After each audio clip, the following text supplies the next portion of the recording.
about. So I want to know how many of you actually know why you behave, why you perform the different behaviors that you perform in our lives. As scientists, as researchers, we'd like to think that everything that we do in our lives is logical and rational, and we can give the reasons to each other of why we do things. But that is actually a problem, because as human beings, that's not possible. It's not possible for us to make all of our decisions logically and rationally. Otherwise, we would all be robots, and we would all pretty much do the same thing. But we don't. We all dress differently. We all act differently. We talk differently. We have different norms. We do all sorts of things differently for no real good rational reason, but for an identity-based reason, an emotional reason. So how many of you in the audience would consider yourselves to be healthy people? Raise your hand. That's part of your identity. You're a healthy person. Okay. And how many of those healthy people smoke cigarettes? Anybody smoke cigarettes? Okay. All right. So let me tell you of a new product that is coming out tomorrow. This new product was just invented. It is completely safe. And it is actually gives you some vitamins. It's really good. It's really great. It starts tomorrow. And it's new kale cigarettes. These kale cigarettes are wonderful. They're great for your health. Now, how many of you are going to start smoking kale cigarettes tomorrow? Probably nobody, right? Not because the logic isn't there. You know, you could look and maybe there's all this science behind it. It's great for you. But in your mind, you know that cigarettes are associated with being unhealthy.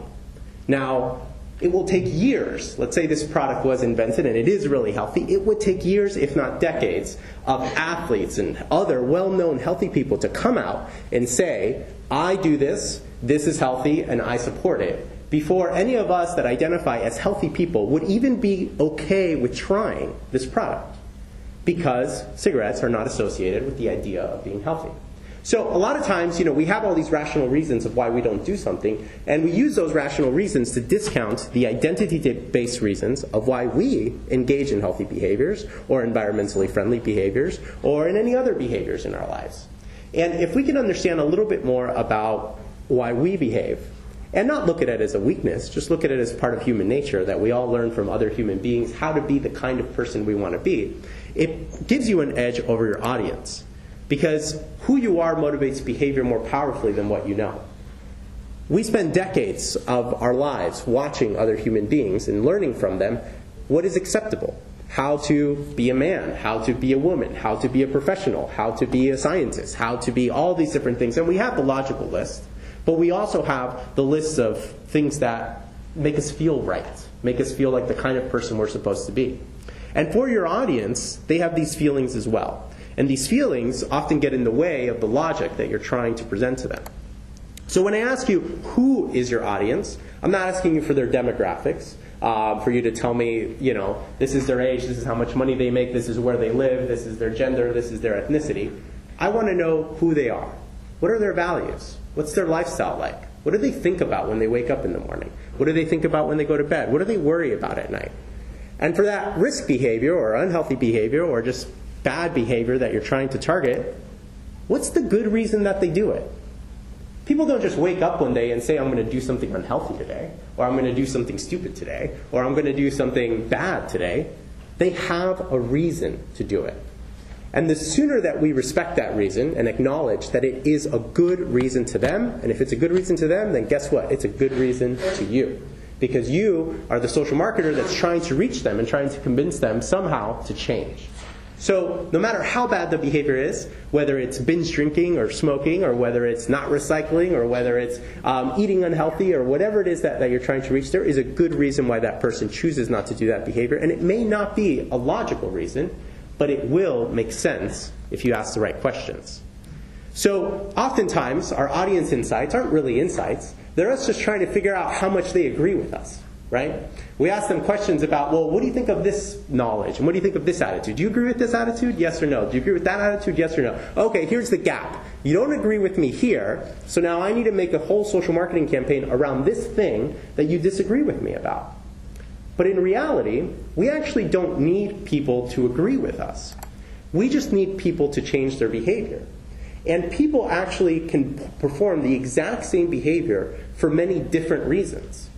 And so if we let go of kind of the logical reason of why someone should perform a behavior, we open the doors to all of the different reasons of why someone unlike us, that is different from us, could perform the behavior based on their value system, their ideas, the things they worry about. So, first of all, we have to remember that why we want them to change doesn't matter. That's your personal reason. For social marketers, we don't have as big of a problem. This is a huge problem in nonprofits. Huge. Because it's all kind of driven, kind of by your values and your morals. It's like, I want people to do this for this reason and that reason. And it leads them to say, first, you've got to agree with me that what you're doing is bad before I can even begin to convince you to change. Social marketers, we're a little better at that, but we're not quite all the way yet. We still get too hung up on why we think a behavior is a good idea. And so what we have to do first is we have to understand our audience's identity and respect their behavioral choices before we try to change them. So we have to understand who they are from an emotional, identity-based perspective, and then respect the reason, find that reason of why they've chosen to engage in that behavior, because there is a good reason, before we begin to change them. So I made this promotion last night to kind of represent, my work is primarily in youth and young adults, and I do a lot of work in tobacco. And so this is kind of the epitome of typical teen behavior change, marketing, promotions, advertising, whatever you want to call it. The what? Microphone? Did it stop? Oh.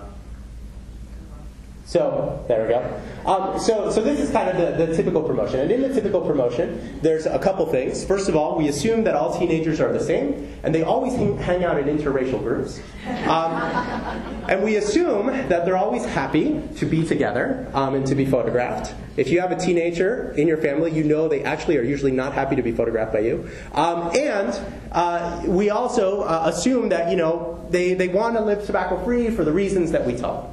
All right? Now, for most people, it's like, oh, this is fine. It doesn't matter. Maybe it won't work. Whatever. Who cares? This is actually harmful. It's harmful when we don't understand who our audience is. And let me show you why. Very quickly, this is how we do our research. We use images to try and understand people's identities. We throw those image groupings into statistical analysis. It's really complicated. I can tell you about it later. But what we come up with is this idea of peer crowds, different kind of identities that people have. And this is our American peer crowds for teenagers. And so you see there's teenagers who identify as mainstream, but teenagers who identify as hip-hop or preppy or things like that. And then we use these images in research and kind of quantitative studies to understand how big these peer crowds are. So this is just any town USA of how many teens identify with these different peer crowds. But here's the important part, is that then we're able to ask about risk behaviors and understand exactly where risk behaviors are concentrated.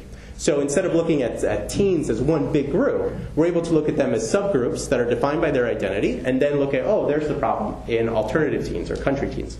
And why this matters is because it's driven, this selection is not just about music and fashion, it's about their identity. It's about how they grew up, the reason why they chose this peer crowd, why they care about smoking, why they don't care about smoking. And so when I show you that picture, this is harmful because what this does is it perpetuates the idea that preppy and mainstream teens don't smoke, and if you don't want to be preppy, you should smoke. We don't see that. But a teenager who is trying not to be like this kid does see that. And so when we don't understand our audience, we may not just fail. We may actually not do our job and actually go against what we're trying to achieve. So before you start your next initiative, I want you to ask the question, do you know who your audience is? Thank you.